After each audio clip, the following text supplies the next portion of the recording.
different sizes, different styles.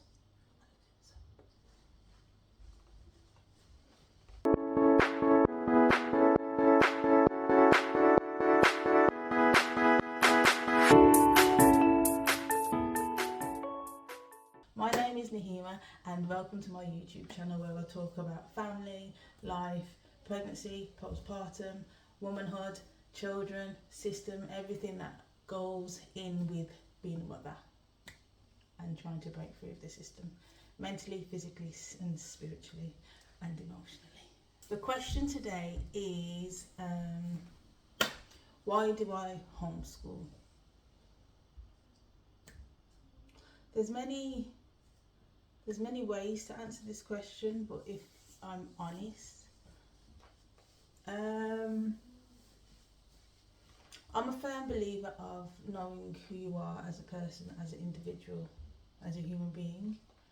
And to be honest, from my experiences and life just in general, what you see on the news, what's happening to children, the system, the foster care system, all of that malarkey, I did question from a very young age if I'm going to send my children to school. And I never really made a decision until I actually had a child, and I thought, no, I don't feel safe sending my child to school until they know themselves, until they're able to make their own decisions, and until they know what they like and what they don't like. They know their strengths, their weaknesses, they know their frustrations. So that's why I didn't really send them to school. But as I've grown older, I've asked them, do you want to go to school? And they're like, nope, no.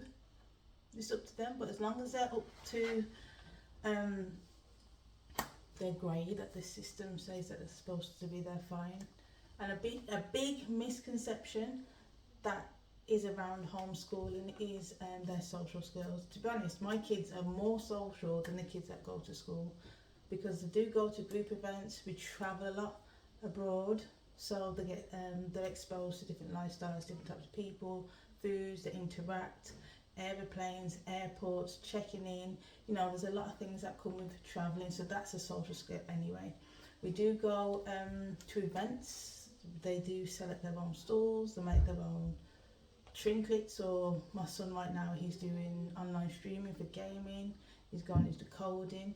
I've really pushed my individual children to find out who they are from a younger age, so it stops them having complications when they're older of trying to figure out who they are and what they're supposed to do. Like majority of us are doing it now. So yeah, that's one of the main reasons why I homeschool, is so my children are stable for when they're older. They don't second question themselves if someone's trying to challenge them. They're standing still on their own feet, knowing what they want, where they come from and where they're going. Also, a good benefit to this is that we do get to travel, and they will start off their life younger so they can retire earlier. So yeah, that's why I homeschool. It's just so my children are mentally secure, especially in this system. It's a bit crazy, but yeah, and it gives us more freedom, and we can study when we're on the train or on the plane or in the garden or go on walks. Like I teach them maths and we go shopping, finances with their own banks.